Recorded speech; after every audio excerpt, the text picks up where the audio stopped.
you're a woman over 40 or 50 like me, and you're struggling to have the body that you want, to have firmer, more radiant, glowing skin, then this video is for you. So I'm Jen. I've owned a med spa for over 20 years, and I've been in health and wellness probably 30 years. So I'm a certified personal trainer, nutritionist, and a licensed esthetician. So there are a lot of things that I notice that women are doing to kind of sabotage their results that they don't really realize that they're doing when they think they're really being quote unquote healthy. So I want to break the 5 biggest ones down for you. So maybe it can help you on your journeys to having a better body and to really having firmer, more radiant skin as you age.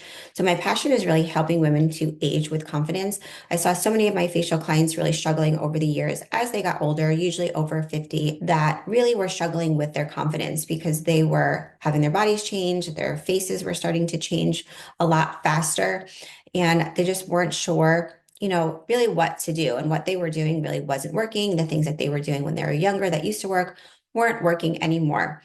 So I had the same struggle when I was 45. I had my last baby, and I always have been pretty fit, but I've been more skinny fat, so not fat, but like thin, but really mushy. And as I got older, I just noticed it was like getting worse and worse, and I just really wanted to figure it out. So I went down the rabbit hole of years and years of just diving into what I could do. As an esthetician, I really knew how to take care of my skin and how to help my clients take care of their skin. So I'll give you some of those top tips today, as well as what I've done and changed that has really helped me and is starting to help a lot of my clients on their journeys to change their bodies. So let's break those top 5 things down for you. So number 1 would be not eating enough protein. And I know a lot of people talk about this, but what I find is when I have clients just write down for me what they're eating and they say they're eating enough protein, they're really not. So they'll say like, I'm eating like a couple eggs for breakfast, so maybe 2 hard-boiled eggs and a piece of toast. And then for lunch, they're having, maybe a salad with grilled chicken. And then they're having a couple snacks, like a little yogurt cup. And then they're having maybe for dinner, again, some type of protein and some carbs. But when I break it down, it's still not enough protein. So usually even eating like that, when you're quote unquote eating something healthy, those are turning into be around 60 to maybe 70 grams of protein a day. And ideally, we need more protein if we want to lose fat and build muscle. We need more protein as we get older. Protein helps us feel full. So 60 to 70 grams, if your goal is to drop body fat and to have, a firmer looking body, to have more definition, you definitely need more protein. So it really depends on what your goals are, obviously. But if your goals are to lose some weight and to firm up, protein is going to be pivotal. So ideally, you want to get 30 to 40 grams of protein per meal that you're eating. So this is challenging, but it's not hard if you really try and break it down. So if you break it down by breakfast, so for me, I'll have like 2 cups of egg whites in the morning. So I love egg whites because they're high in protein, low in carbs, and also low in calories. So for those of you that, want to play with your calories, egg whites are amazing, and you can make them in the microwave, obviously on the stovetop, in the oven, so many ways. I just make them in the microwave super fast. I get 40 grams of protein at breakfast. I put a little bit of oats in there. So I have some carbs, and I put a little bit of walnuts in there. So I have some healthy fats, and I put in some frozen blueberries. So I have antioxidants. So it's a pretty balanced meal, and it keeps me full for a few hours until lunch. And then I again have, another 30 to 40 grams of protein, usually some type of 6 ounces of chicken or turkey on a high fiber wrap with some vegetables. Now, this is the easiest way for you to get more protein would be to, if you are eating, in this healthy way that I described, the easiest way would be to just add more of the protein that you're eating. So if you're getting up and eating like a little bit of yogurt, a cup of yogurt for breakfast, the easiest thing would be to just increase the amount of yogurt that you're eating. So instead of eating a cup, eat a cup and a half or 2 cups of yogurt. Okay, so that's the easiest way. If you're having just 1 egg and some egg whites, then have more egg whites and the 1 egg. So increase the protein that you're already having so it doesn't make it complicated. If you're having like a piece of chicken, grilled chicken salad for lunch, increase the amount of chicken that you're eating. Because what I'm finding is most women will gravitate towards around 3 to 4 ounces of chicken. And ideally, you want to be in the 5 or 6 ounces of a meat per meal that you're eating to get the protein that you need in order to lose fat and build muscle. And then do the same thing at dinner, just grab more of the protein. So focus on the protein and eat less of the other things so that you can get the protein in, because a lot of women as they get older will have less of an appetite. So you sometimes have to just force yourself to eat, and you don't want to gravitate towards eating the carbs. You want to gravitate towards eating the protein first. So that's my biggest takeaway. And the easiest way to make it simple is to just eat more of the protein that you're eating at each meal and even at each snack. Second issue that I find with my clients is that they'll tell me that they're working out. So when I ask them specifically, what are you doing? They will say, oh, I go to my class like 3 days a week, 4 days a week, 5 days a week. I go to a class and it's really, really hard class. But then I say, like, what do you do the rest of the day? And usually they'll go to their hard class and then they're sitting at their desk working all day, or they'll work all day and then go and do a class at night and think like that's it. But really, that's not enough. We are meant to really be moving throughout the day. And I know it's hard when you have a desk job to do that. If you're only doing one workout a day, and if it's only not even every single day, you're living a very sedentary lifestyle. And I was doing the same thing. So I would, do my workout and then look at my steps and they'd be like 4,000. And, that wasn't enough. So I had to consciously change that. So the days that I'm booked with facials all day, so 5, 6, 7 facial clients, and literally all I do is walk around a facial bed all day, I can get 10,000 steps. So this is when I realized that every little step really counts. If I can get 10,000 steps walking around a facial bed during the day, 5 minutes of walking equates to about 500 steps. So I talk to my clients a lot about just getting extra 5 minutes. If you work in an office, get a couple 5-minute walks in, to the bathroom, to run, like you have to go grab something in your car. Just 5 minutes a few times a day is really going to help bump up your step count. I changed my treadmill into a walking desk. Walking pads have become really popular. So when I'm on a call, or some of my clients that work part-time and then they tend to sit a lot, don't realize it until you think about how much movement you're really getting and where you can build movement in. If you're taking calls, can you take the calls while you're walking around your house? Can you get a walking pad? Just constantly keep moving. If your sister calls you and you're usually sit on the couch and talk to your sister or your girlfriend, can you talk to them while you're walking around the house, walk up and down the stairs? If you work from home, try and get up from your desk every hour and just get a few minutes of walking in. For me, this is really hard too. When I work from home and I'm kind of in a zone, it's harder for me to get up and break that zone. So that's why I found the walking desk really, really helpful for me, because I can keep it on a really low speed. I've walked on the treadmill for 2 hours doing work at a really slow pace. And honestly, when I do that constant movement, the inflammation in my body is so much less. So when I typically work out, I will power walk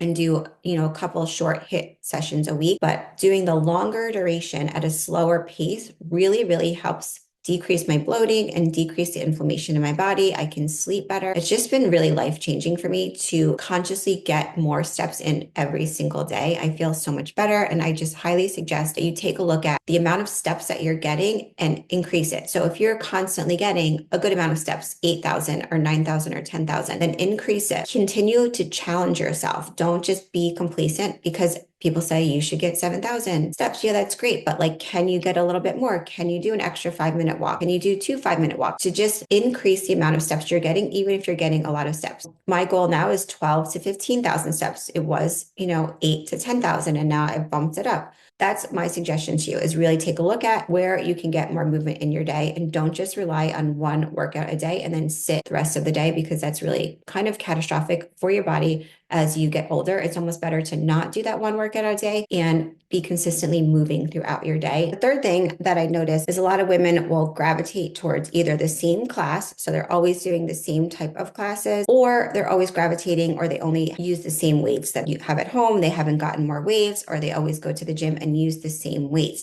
So I feel like you're not challenging your body enough. You need to constantly challenge your body and mix up your workout. Those classes are great because they're more cardio-based classes. So it's helping with your cardiovascular endurance, which is amazing, but it's not necessarily amazing to drop body fat. So it's really important when you want to drop body fat and to really tone up your body to consistently lift weights and progress those workouts and challenge your muscles in different ways, so that your body doesn't get used to what you're doing, because it's not going to change. So really be aware of, if you've had the same weights at home, how can you change up the workout? If you can't afford to get more weights, there are ways that you can manipulate your workouts, either by doing time under tension, changing the pace of how you lift and lower the weights. There are a lot of things that you can do that I've talked about in other videos, and I'll link them below because I think that can help you. But ideally, you'll have the option to increase the weight somehow, either get another set of weights or grab heavier weights at the gym and little by little keep increasing the weight.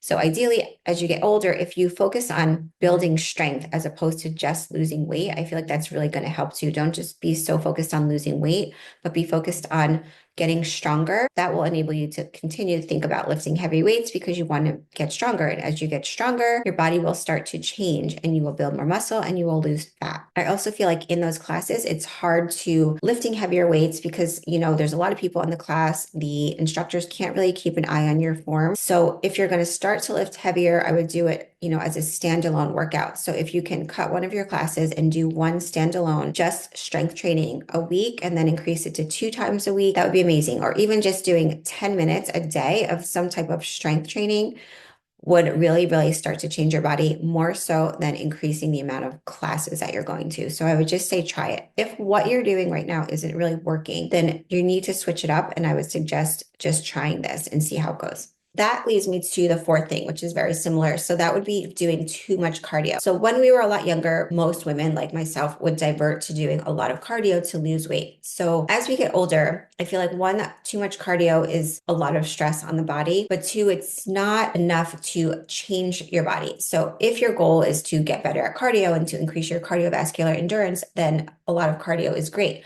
But if your goal is to lose body fat, and to firm up, then too much cardio really isn't great. And it kind of wastes your muscle. So you need to start to consciously be aware of reducing your cardio. So doing shorter amounts of cardio, but higher intensity is what really has worked for a lot of women and myself to drop fat faster, especially in the midsection. So you could do something like 30 seconds of intense, as like hard as you can go, bouts of some type of exercise. So whatever that is for you to get your heart rate really up. It could be kettlebell swings, it could be running on a treadmill, it could be on the elliptical, could be super fast incline walking. So whatever you can do to get your heart rate as high as you can go for 30 seconds and then resting for 90 seconds and doing that as little as 3 times. That's it. Just do that 3 times and then try and do that 3 times a week. That will really, really help you blast through fat so much faster than just doing like a 45-minute hard class. So do the high intensity, short amounts of time with more strength training and just try it for a couple of weeks and then see how you feel and see how your body responds on top of getting more daily movement. So do those 3 things and just see how your body responds. Really have nothing to lose. If what you're doing right now isn't working, then I would suggest just trying this. It's going to be easier on your body, easier on your joints, sleep better, and decrease the inflammation in your body. So the fifth thing that I notice is that some women tend to be grazers, or they like to snack all day and they'll snack on really healthy things like fruit and nuts, but that can cause a few different problems. So I would look at your snacking habits and really try and just have more balanced high protein meals and less snacks, because when you're snacking, one, it can mess up with your hunger signal. So you don't really know when you're truly hungry when you're eating all day long. Two, it can mess up your calorie intake. So you can be eating a lot more calories than you think that you're eating because you're just grabbing things throughout the day. But those calories can really add up and prevent you from dropping fat and losing weight. Another issue could be if you have issues with your gut and bloating. So for some people, eating all the time like that doesn't give your body enough time to really digest the food, and you can get more gut issues and more bloating. So if you have those issues, try and not snacking and see if that does help with your bloating issues and any gut issues that you might have. Also, frequent eating, even if it's healthy snacks, can just continually spike your insulin levels, which also, when your insulin is always being spiked, can interfere with fat loss. So if you are one that snacks and eats throughout the day, you're a grazer, I used to be a grazer as well, then really just try a different approach and just try to do 3 meals a day, higher protein, 30 to 40 grams of protein per meal, and maybe one snack that's like 20 to 25 grams of protein, and then see how you do with that, see if your bloating gets better, see if you feel better. Okay, so let's talk about your skin now, because a lot of women start to have a lot of skin issues as they get older, or if you've lost a lot of weight and you're having skin laxity. So the ideal thing would be to really lose weight slowly, especially as you get older, because your skin isn't as healthy. Collagen isn't as good. We have more sun damage. So it's ideal to lose weight slower and to build muscle at the same time. So as you're losing weight, you're filling up the skin with muscle. One, I would say many women really expect a lot from different skincare products. And I've owned a med spa for over 20 years, and there's not one miracle skincare cream or product that you're going to use that's going to be the holy grail and make you look amazing. Especially as you get older, you just need a lot more ingredients in your products, mixing up the ingredients, and more actual stimulation to the skin. So everything just slows down as we get older, right? Lymphatic drainage, circulation. And these are things that we need to work on if we want to have like a radiant glow to our skin. Really rotating the actives that you use. So different acids, just rotating them, rotating the hydrating ingredients that you use, and rotating the stimulation that you do, as far as if you're doing lymphatic drainage massage, cupping at home, gua sha at home, microcurrent, microneedling, and LED therapies. Really just stacking them and rotating them. It's just like having a healthy diet. Not one food that you eat is going to like make you super healthy, right? It's a balance of everything. And same with your skincare, especially as you get older, you need like a balanced approach. I would say the biggest things that are going to move the needle for you for skin firming and tightening as you get older would be some type of microneedling and rolling and stamping of the face and the body with different size needles. I have done videos on that, so check those out. Help stimulate some collagen, as well as lymphatic drainage, facial massage to really stimulate blood flow. Circulation is really going to help give you a glow to depuff the face. Microcurrent, I'm really a fan of that just because it helps infuse products. It helps to really just lift the face. So these are things that you can layer. Message me down below and things that you're confused about, because I really want to help take the confusion out for you. Don't know how to layer products, how to layer your modalities, just put something down below and I'd be happy to do videos on that for you as well. You need to take time for yourself, prioritize yourself without feeling guilty about it. So as women, we're always rushing, taking care of ourselves last. But as you're approaching 50 and over, it's so important to prioritize your health so that for the long term, you're as healthy as you can be, you're happy with how you look, and that you can be independent, right? That you don't need people to take care of you as you age. I feel like following these 5 steps, if the things that you're doing right now aren't working, can help give you a boost in the right direction. I do have a program if you want to work with me one-on-one, the link below, and I can help you with customized nutrition for you, help you figure out where your macros are, customized workouts, customized skincare routines, utilizing either what you have at home, or I can give you some recommendations of what you can incorporate into your routines that can help get you results faster. I hope you enjoyed this. Please like and subscribe, and I'll see you in the next one.